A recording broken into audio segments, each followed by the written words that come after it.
Good morning. Welcome back to another class of Origin and Evolution of Life.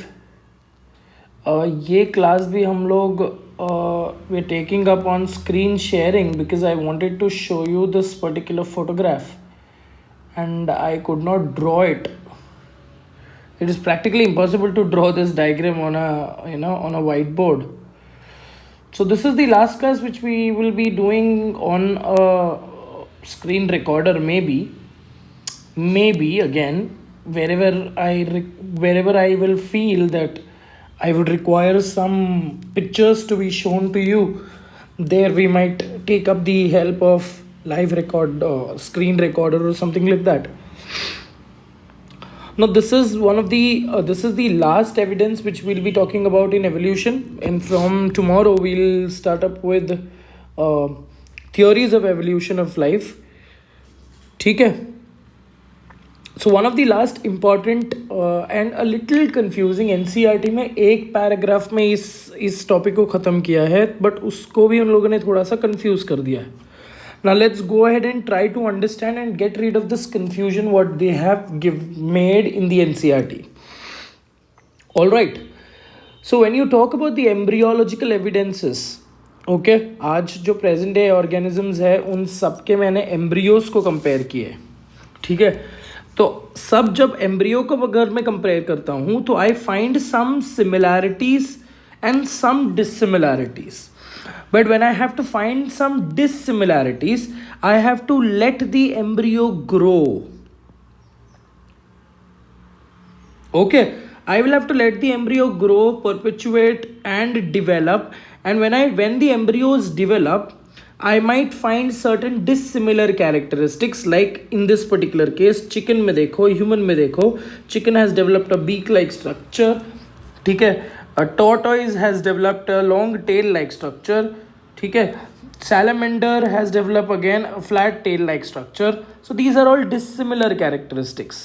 But अगर मैं सिर्फ ये ऊपर के एम्ब्रियो को, मतलब अर्ली एम्ब्रियो को अगर मैं कंपेयर करूँ, so it is practically impossible to detect which of the embryo is a fish's embryo or a salamander's embryo or a chicken embryo. ठीक है. सो इनिशियली अगर मैं बात करूँ, initial stages of the embryo of all the different classes of vertebrata, ठीक है, all the different classes, that is spices तो भी कॉन्ट्रेक्टाइड्स ऑस्टिक्टाइड्स को हम गिनते हैं. ठीक है. All the other classes if you consider fishes, amphibians, reptiles, mammals and birds. Reptiles, birds and mammals, जबकि हम मानते हैं कि रेप्टाइल से दो डिवीजन निकले, बर्ड्स और मैमल्स का. ठीक है. तो अगर मैं इनिशियल स्टेजेस को कंपेयर करूं, ये इनिशियल स्टेजेस के सारे जो एम्ब्रियो है they are absolutely looking same, right. अगर आप देखते हो कि यहां पे भी देयर आर गिल स्लिट्स. ठीक है. सबको गिल स्लिट्स थे, आई बर्ड्स थे, ईयर बर्ड्स थे, है ना. Then all the other embryos, all the embryos in the early stages they showed tail like structure. ठीक है. तो initially when I speak about कि ऐसा क्या है कि why are these 4 major structures common. जो अगर मैं कॉर्डेट की कैरेक्टर्स बोलूँ, कॉर्डेट का कैरेक्टरिस्टिक क्या है, एक नोटोकॉर्ड होता है, एक डोर्सल नर्व कॉर्ड होता है, एक पोस्ट एनल टेल होता है बेटा, और फेरेंजियल गिल स्लिट्स होते हैं, right. These are the 4 in evident parts of a chordate character, है ना, जो सब कॉमन सब कॉर्डेट्स में होंगे in the embryonic stage. Correct. सबके एम्ब्रियोनिक स्टेज में ये होते हैं. तो बोलने का मतलब ये है कि क्यों सर ये 4 ही कैरेक्टर्स, क्यों, why only these 4 important evident characters? Because if you assume that all these chordates, all these vertebrates, they have arisen from a common ancestor, a common blueprint ancestor. एक ऐसा एंसेस्टर जो कैसा दिखता है मेरे को नहीं पता, बट एक ऐसा एंसेस्टर जिनमें इन चारों कैरेक्टर्स एक्टिवली थे, फंक्शनल थे. ठीक है. बट जब ये कॉमन एंसेस्टर से डिफरेंट ऑर्गेनिजम्स अडेप्ट होकर डिफरेंट ऑर्गेनिजम्स इवॉल्व हो रही थी, so at that moment some characteristics which were useful, those characteristics were supported, and some were not useful, they were absolutely discarded. For example, when you talk about development of gills from the pharyngeal gill slits in fishes, because fishes evidently had to survive in the water, and they wanted these gills for transport of oxygen, exchange of gases.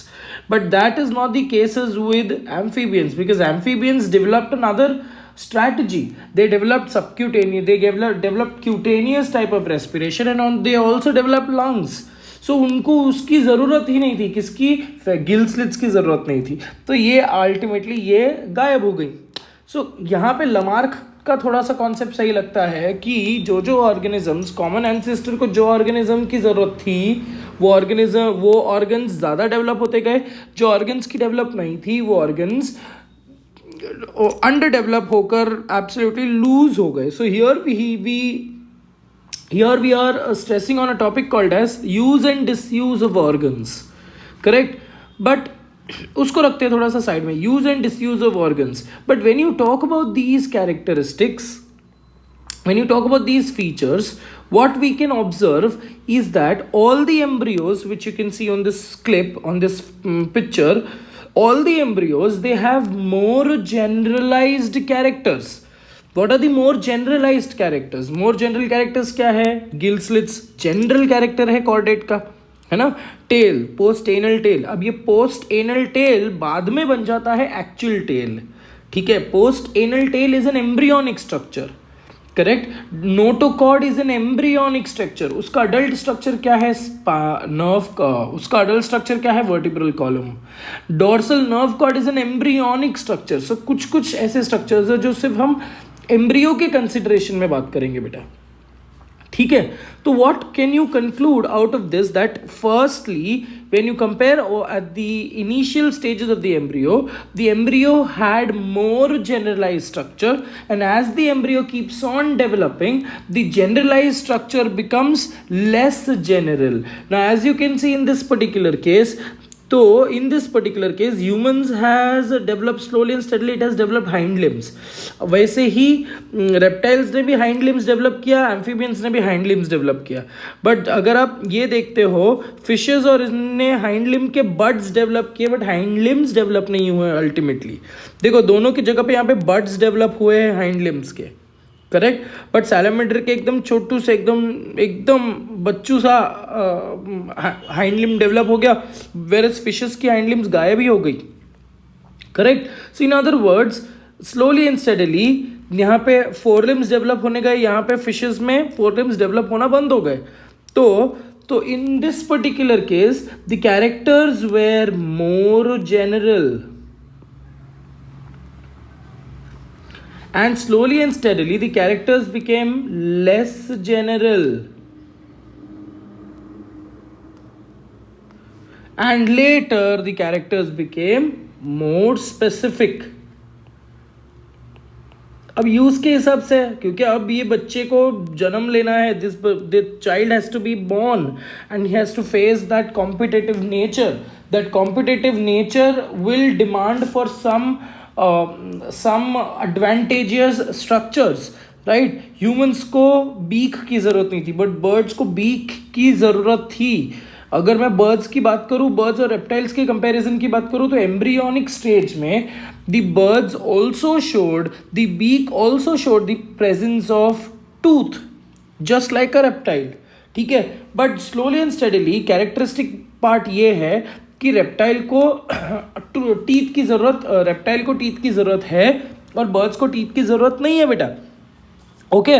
So adult stages में it became the birds developed beak which was toothless, whereas reptiles developed a snout which was with teeth. But अगर मैं tortoise की बात करूँ तो tortoise के पास beak है and tortoise does not have a teeth, right? So again here I come back, I match these similarities.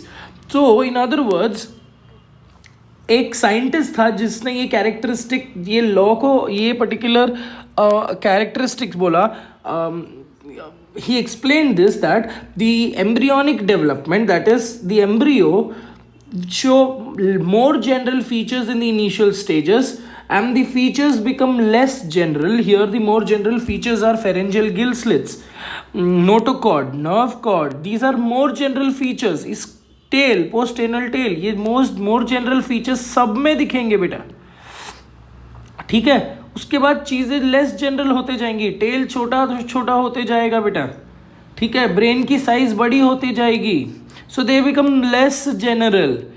Okay, now the similarity is absolutely slowly and steadily getting decreased, then the embryo is becoming less similar, and later stages में, अरे रे, and later stages में मेरे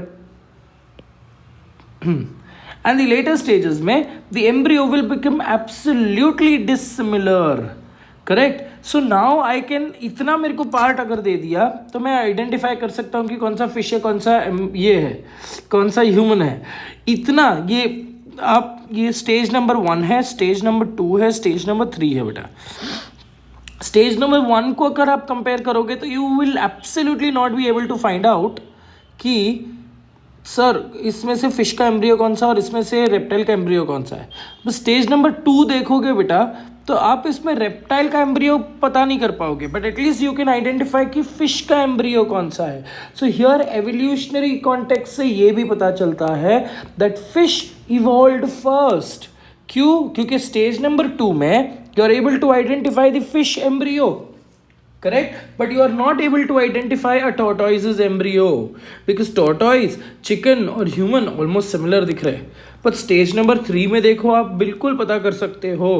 that is due to these characteristics, okay?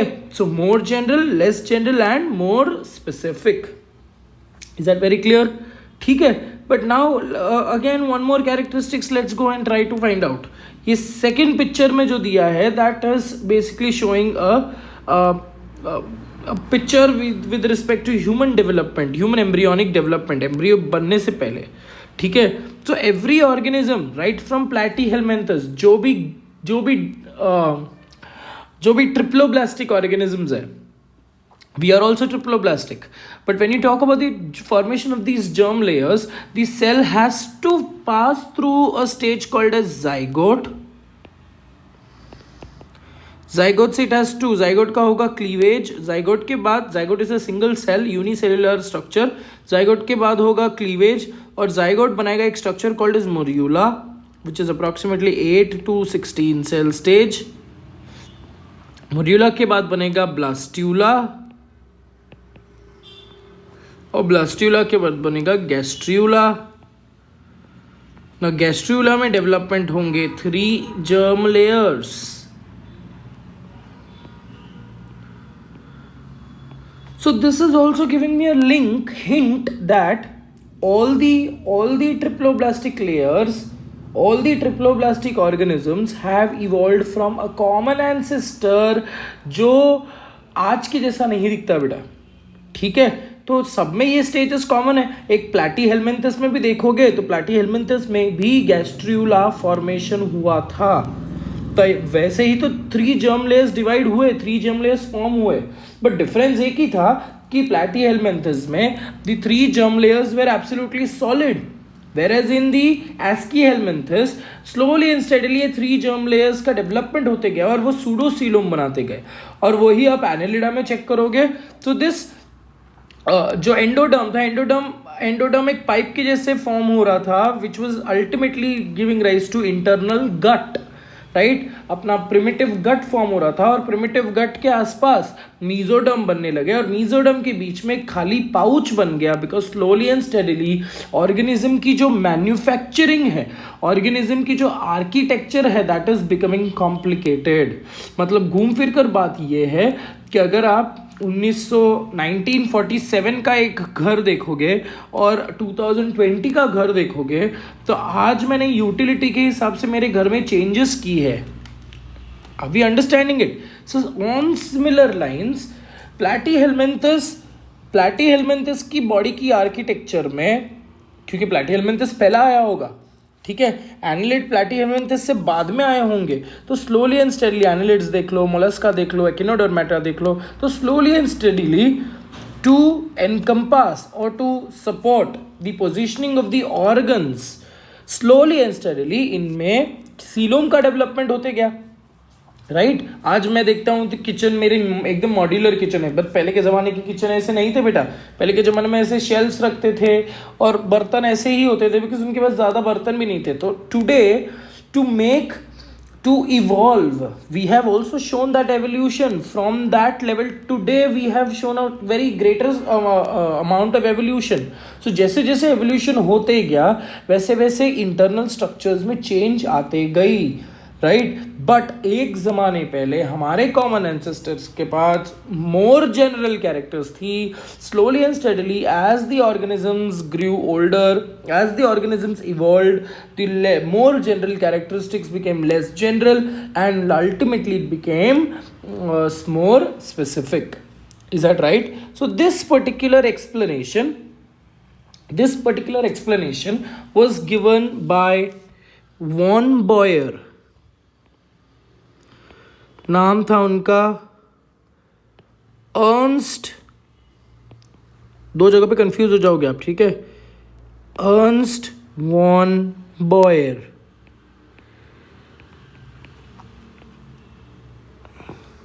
So what was Ernst Boyer? Ernst von Boyer, and he formulated Boyer's law. So according to this Boyer's law, what is it shown? That an embryo shows more general characters. An embryo shows more general characters which become less general and then which become more specific.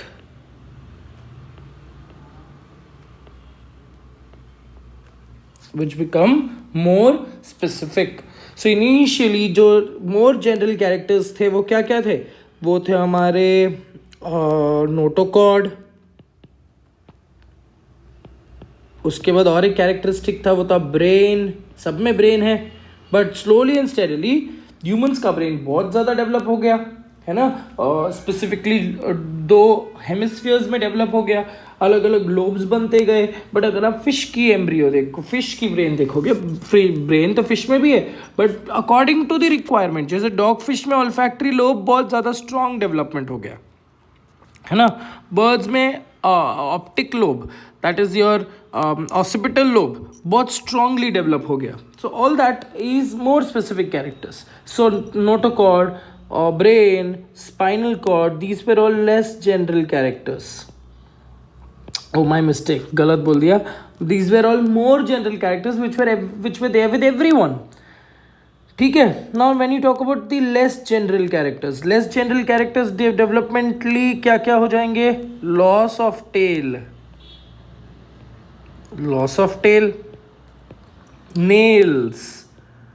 nails over fingers,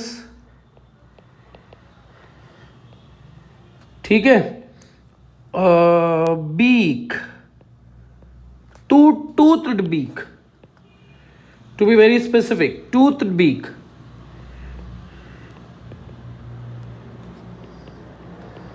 These were all less general characteristics. And what are the more specific characteristics? Slowly and steadily फिर हो गया feathers.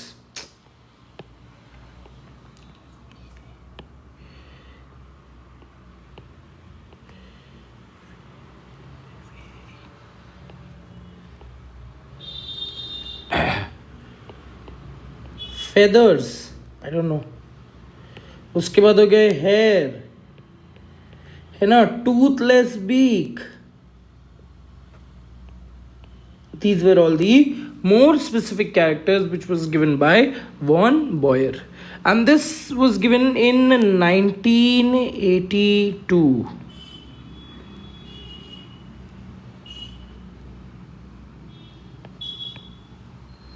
बेटा 1982 नहीं है, 1922 है। My mistake, आपको year याद नहीं रखना है, but it is 1828। My mistake, year याद नहीं रखना है तो भी ठीक है। All right, so now when you talk about this, there was another scientist who came into existence and उसका भी नाम अर्न्स था, बट अभी NCERT इसको गलत बोलता। NCERT एक बहुत अच्छा स्टेटमेंट कंफ्यूज करके दे देता है, हम वो देखते हैं कि क्या कंफ्यूजिंग स्टेटमेंट है, ठीक है ना। देयर वाज अनदर साइंटिस्ट जिसका नाम था Ernst Hückel. Now, Ernst Haeckel gave an important law which he called it as biogenetic law. इसी लॉ को फिर रिकैप्चुलेशन थियोरी भी बोलते हैं, biogenetic law. And what does biogenetic law state? The biogenetic law states, उसकी जो बेसलाइन स्टेटमेंट है वो है ontogeny recapitulates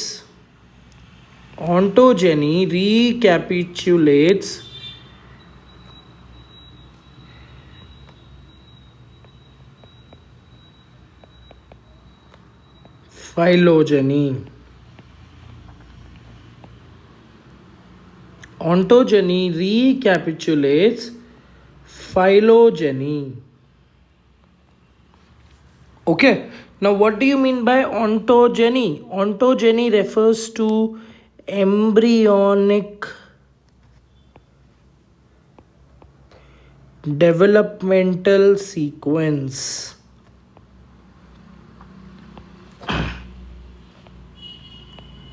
Embryonic developmental sequence, whereas phylogeny refers to evolutionary sequence.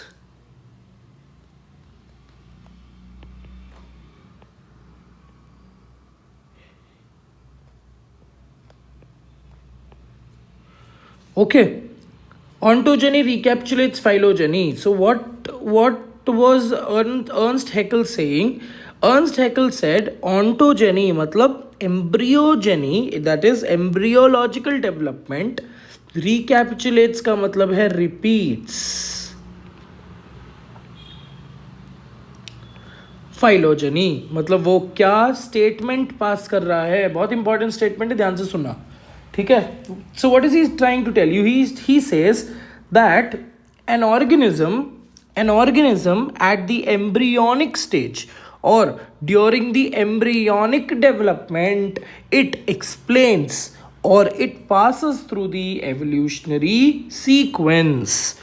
मतलब यहाँ पे कुछ चीज़ें तो सही है। चलो यहाँ पे जाते हैं, ये पेज पे जाते हैं जिस पे अपना डायग्राम था, ठीक है। So let's try to understand Ernst Haeckel's biogenetic law. अब उसने क्या बोला ऑन दैट पर्टिकुलर पॉइंट?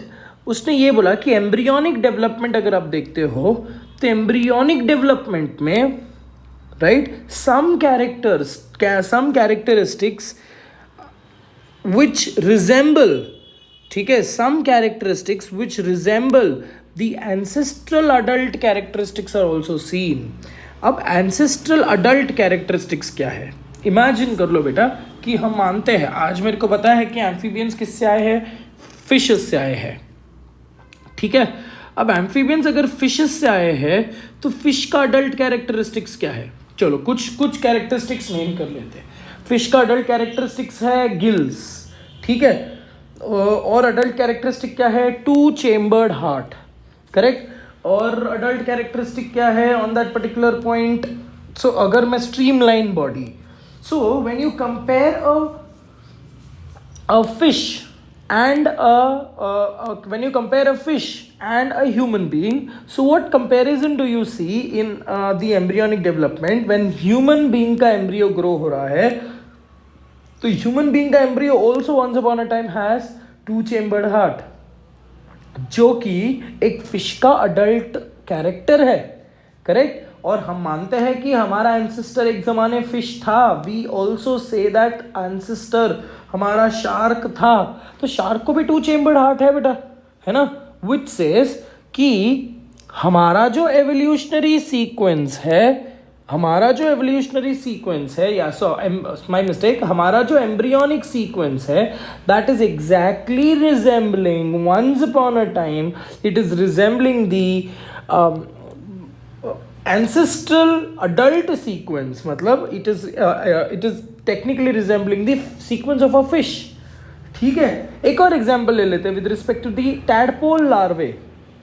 अब टैडपोल लार्वा जो है और फ्रॉग जो है, टैडपोल लार्वा इसको मैं एम्ब्रियो ही कंसिडर कर सकता हूँ, larva is an adult embryo like structure only. But tadpole को देखोगे तो टैडपोल के पास कौन से कैरेक्टरिस्टिक्स थी? Tadpole was doing respiration bye gills, tadpole का मोनोटेलिज्म था। तो जो एक फिश का कैरेक्टरिस्टिक है, एक अडल्ट आज प्रेजेंट डे फिश का कैरेक्टरिस्टिक्स है, राइट। बट जैसे टैडपोल से फ्रॉग बन जाता है, frog has lost ammonotelism, frog becomes ureotelism, ठीक है। Frog has lost the gills, correct, frog has lost the tail. So all these characteristics which were seen in a tadpole, that is very similar to the characteristics of an adult fish. इससे मैं क्या बोल सकता हूं कि एक adult fish का character एक एम्फीबियन भी जीता है, एक अडल्ट फिश का कैरेक्टर एक एम्फीबियन भी जीता है, but at the embryonic level. So every organism, even human has lived a life of a fish, a human has lived a life of a amphibian, where in the embryonic stage, ठीक है। जब humans का कोई existence ही नहीं था, तब पूरे धरती पर there were only these common ancestral organisms, ठीक है। तो एंसेस्ट्रल ऑर्गेनिजम्स में ये सब कैरेक्टरिस्टिक्स कॉमन थे बेटा। अब धीरे धीरे फिशेस से जब भी एम्फीबियंस डेवलप हुए होंगे, तो ये आप यही समझ लो कि एम्फीबियंस जब डेवलप हो रहे हैं तो एम्फीबियंस भी फिशेस की लाइफ से पास हुए हैं। मतलब ये ना, आपने वो हातिम ताई स्टोरी देखी है, हातिम ताई की जो ट्रेजर हंट होता है, एक दरवाजा खोला तो आप दूसरे दरवाजे पे जाओगे, दूसरा आपको टास्क मिलेगा, right. So in other words, आज ह्यूमंस या फिर आज रेप्टाइल्स इफ यू कंसिडर, सो अगर रेप्टाइल तक बनना है, आपको रेप्टाइल तक का पजल सॉल्व करना है, तो आपको एक फिश की जिंदगी भी जीनी पड़ेगी, आपको एक एम्फीबियन की जिंदगी भी जीनी पड़ेगी, एंड आपको एक लेटर आपको मिलेगा एक रेप्टाइल का जिंदगी। So in other words, we have lived this life, but when did we live it? We lived it in the embryonic stage. So that is explained as biogenetic law, ठीक है। But NCERT एक बहुत, और biogenetic law जो है बेटा, so biogenetic law was later, it was put forth by on 1866, क्योंकि ये और वर्क जैसे वॉन बायर के वर्क पे और ज्यादा काम हुआ, ठीक है। बट नाउ NCERT जो है, NCERT इसको थोड़ा सा if you troubleshoot this particular section, no, NCERT इसको थोड़ा सा अलग तरीके से एक्सप्लेन करता है। Will try to understand that, ठीक है। और जब इसके बारे में जब मैंने मेरे तरफ से थोड़ा सा रिसर्च किया, then we understood, because von Baer का जो लॉ है that was put forth by 1828 and Ernst Haeckel का लॉ 1866 पे आया। तो अर्नस्ट हैकेल ने क्या बोला? बायोजेनेटिक लॉ भी बात करते हैं यहाँ पे लिखते हैं एन ऑर्गेनिज्म, यहाँ पे हम लिख लेते हैं कि बायोजेनेटिक लॉ क्या है। An organism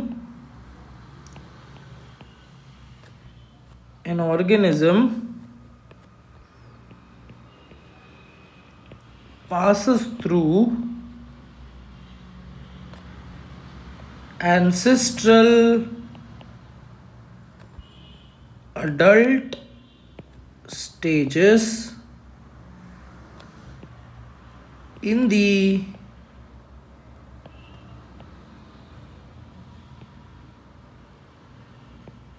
embryonic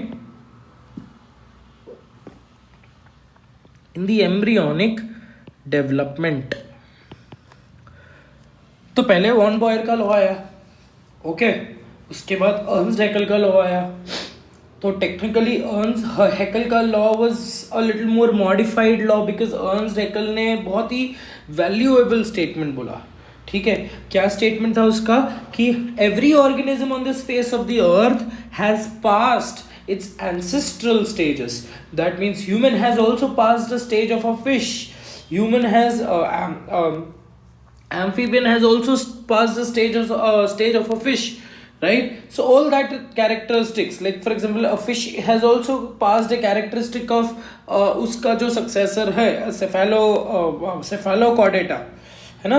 So on that particular point every organism passes through its ancestral adult stages in his life. ये स्टेटमेंट था जो बाद में अर्न्स्ट हैकेल ने बोला। ठीक है, but when these two theories where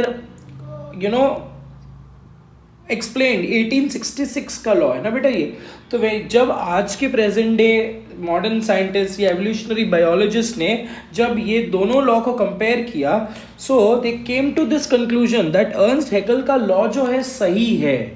ठीक है, अर्न्स्ट हैकेल जो बोल रहा है वो सही है, that is ancestral characters are seen, ancestral adult characters are seen in the organisms embryonic development. But ये जो लॉ है इसको लॉ हम नहीं बोल सकते, we can not term it as a law because law, जैसे हम बोलते हैं ना यूनिवर्सल लॉ अगर मैं बोल रहा हूं that should be applicable for everything, correct? But Ernst Haeckel का law was applicable for a few characteristics. Like for example अगर मैं फिश और एम्फीबियन को कंपेयर करूं तो गिल स्लिट्स का एक आता है कैरेक्टर, है ना, टू चेम्बर्ड हार्ट का एक कैरेक्टर आता है ना, स्विम ब्लैडर का कैरेक्टर तो बिल्कुल नहीं है, करेक्ट? स्विम कुछ फिशेस में स्विम ब्लैडर है ना, या फिर अगर मैं टीथ की बात करूं, some fishes have ectodermal false teeth होती है ना, फिशेस के पास फॉल्स टीथ होती है with respect to if you talk about sharks, है ना। बट अगर मैं एम्फीबियंस में देखूं तो एम्फीबियंस में टीथ ही नहीं है। Are we understanding it? So ऐसा कैसे गायब हो गया, टीथ कैसे गायब हो गया कि एक फिशेस के बाद टीथ है और एम्फीबियंस के बाद टीथ नहीं है, फिर वापस वो टीथ रेप्टाइल्स को आ जाता है। तो यहाँ पे again there was some kind of limitation, some kind of criticism. अगर मैं टीथ देखूं बेटा, amphibians does not have teeth, है ना, रेप्टाइल्स हैज टीथ, बर्ड्स के पास टीथ नहीं है, वापस आते हैं मैमल्स के पास ट्रू टीथ है, बट फिशेस के पास there were false teeth which was a modified version of their scales, correct? तो इन अदर वर्ड्स अगर मैं एम्फीबियन की कैरेक्टर देखूं तो एम्फीबियन को भी स्केल्स होने चाहिए थे, एम्फीबियंस को म्यूकस लाइक स्किन है, जबकि स्केल्स डायरेक्टली जंप कहां पे हो रहा है, स्केल्स डायरेक्टली जंप होता है into the reptilian character. Reptile के पास स्केल्स है, फिशेस के पास स्केल्स है, बट ये बीच में जो अटका है एम्फीबियंस उसके पास स्केल्स नहीं है। सो अगर ऐसा होना चाहिए था, अगर if this particular law has to be correct, so in this particular case a fish also should have अगर मैं बोलता हूँ रेप्टाइल के पास स्केल्स है तो उसके अडल्ट एंसेस्टर, उसका एंसेस्टर एम्फीबियंस के पास स्केल्स नहीं है, तो अचानक से स्केल कैसे आ गया? तो एक लीप जंप हो गया, right? So there were a lot of criticisms which were been answered, और वो क्रिटिसिज्म क्या था कि बॉयर का अर्न्स्ट हैकेल का लॉ जो है वो सही है, but that is not true for all the aspects of the adult characteristics of the ancestral organ. ठीक है? So in later ये जो modern day scientist लोग थे, अब NCERT में दिया है कि वॉन बॉयर ने ही उसको डिसअप्रूव किया, बट वॉन बॉयर प्रैक्टिकली उसने डिसअप्रूव नहीं किया बेटा, ठीक है? वो मॉडर्न डे साइंटिस्ट जो वॉन बॉयर के सपोर्टर्स थे, ठीक है, modern day scientists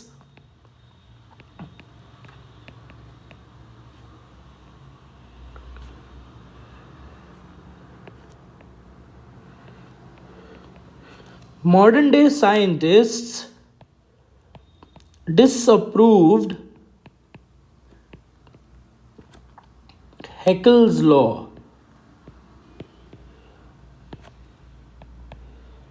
disapproved Haeckel's biogenetic law. ठीक है, वाई? बिकॉज एनसीईआरटी एक बहुत ही क्लियर स्टेटमेंट बोलता है, ठीक है, it disapproves this particular law because उसने ये फाइंड आउट किया, he noted that embryos never pass through adult stages of other animals. मतलब वो बोल रहे हैं, they are trying to tell you that all the characteristics, all the adult ancestral characteristics are not seen in the embryo. ठीक है, तो disapproved Haeckel's law किसने disapprove किया? Modern day scientist supporting Boyer.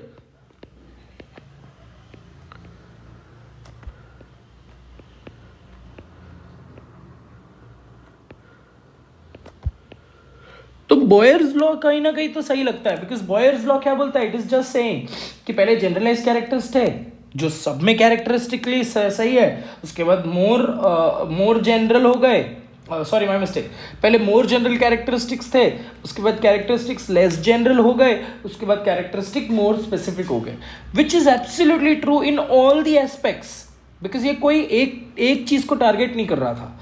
It is absolutely correct in all the aspects. Whereas Ernst Haeckel का जो law है वो target कर रहा था अडल्ट कैरेक्टरिस्टिक्स. किसके adult characteristics? Ancestral adult characteristics. So in this context Ernst Haeckel's law, Ernst Haeckel का जो थियोरी है, रिकैप्चुलेशन थियोरी है, उसको आप लॉ में उतार नहीं सकते. You can not state it as a law because it is not true for all the characteristics. Is that very clear? It is only true to a few characteristics. Like for example, if you talk about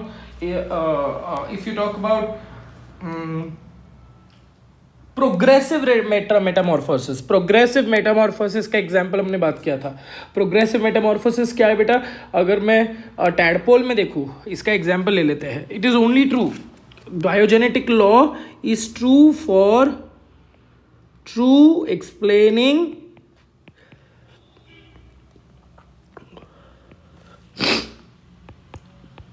progressive metamorphosis.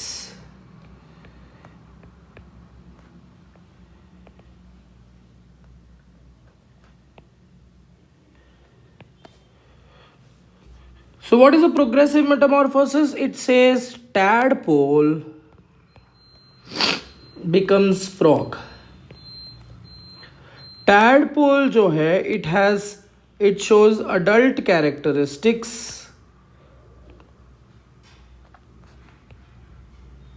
adult characters of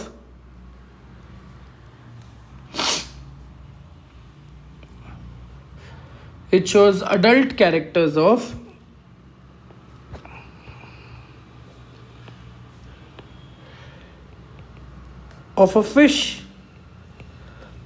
ठीक है, सो ये statement के लिए एक सही था, but सारे characters it could not explain.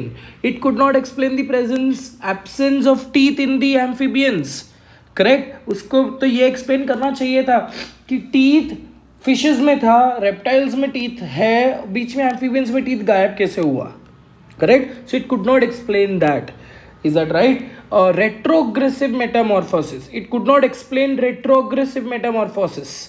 कौन सा? Biogenetic law is true, explains progressive metamorphosis, but then it could not explain retrogressive metamorphosis. मतलब यही हम लिखते हैं disapprovement, criticism, biogenetic law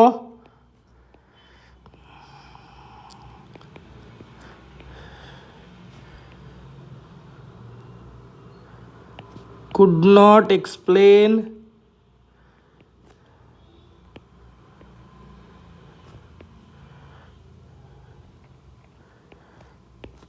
retrogressive metamorphosis.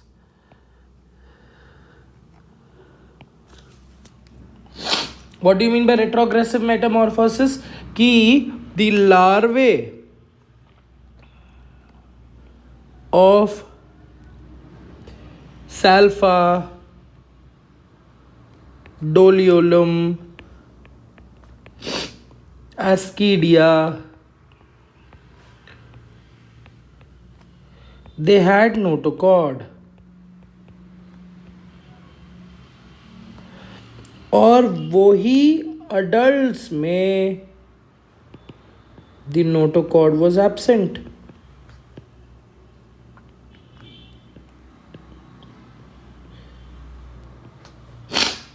So in this particular case, biogenetic law could not explain this characteristics. उसका ये condition था कि जो अडल्ट ऑर्गेनिज्म है, अडल्ट एस्किडिया है, अडल्ट डोलियोलियम है, adult ascidia and adult doliolum has also passed a stage of a mollusca, a stage, उसका condition ये था बेटा, ठीक है. तो ही कुड नॉट एक्सप्लेन. अगर ऐसा था एम्ब्रियोनिक डेवलपमेंट में मोलस्का को आईज है, ठीक है, एम्ब्रियोनिक डेवलपमेंट में there was presence of notochord which is a characteristics much more develop characteristics of chordate. तो अचानक से नोटोकॉर्ड गायब क्यों हुआ? He could not explain that particular feature. Is it very clear on that? ठीक है. तो ये दो चीज है. Why was, आपको ये चीज याद रखना है that biogenetic law was disapproved by von Boyer and supporters of von Boyer because of this particular condition. ठीक है बेटा. इसके अलावा few examples are given in your NCERT. NCERT में तो कोई examples नहीं, आपके notes पे कुछ examples है, वो एक बार देख लेना बेटा. This is what we have to finish up with respect to evidence from embryology. ठीक है. Similarly, there are a few, एकदम शॉर्ट में निपटाते हैं. There is a few biochemical evidences.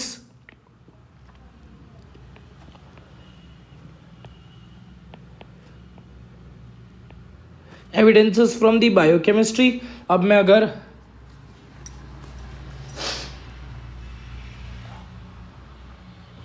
अगर मैं बायोकेमिकल एविडेंसेस की बात करता हूँ बेटा, दैट ग्लूकोज, सबकी बायोकेमिस्ट्री सेम है सारे सेल्स की. Glucose is the food source majorly, ठीक है. ATP is the energy rich molecule, है ना. So all these biochemical agents are very similar. Proteins are the basis of life, है ना. प्रोटीन्स है, proteins are made up of amino acids. So in all the organisms, in all that particular organisms existing on this face of the earth, all the biochemistry is the same.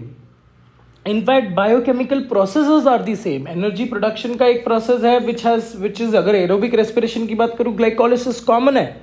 Is that right? So all that characteristics are very similar with respect to the biochemistry. So that only talks about the biochemical evidences कि हमारा जो evolution है that has come from a unicellular organism which is our ancestral organism. अब ये unicellular organism से multicellular बनते गए, multicellular से ऑर्गेनिजम्स डेवलप होते गए, लार्जर ऑर्गेनिजम्स डेवलप होते गए.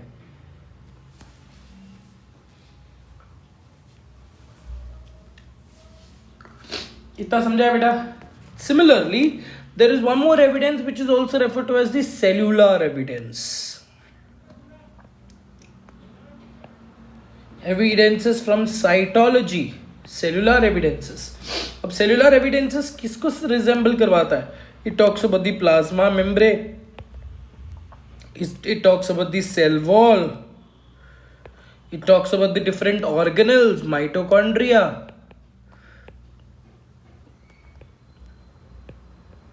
It talks about ribosomes. So if you go to the cellular level, mitochondria is the powerhouse of the cell. पूरी कायनात जानती है. Ribosome is the site of protein synthesis.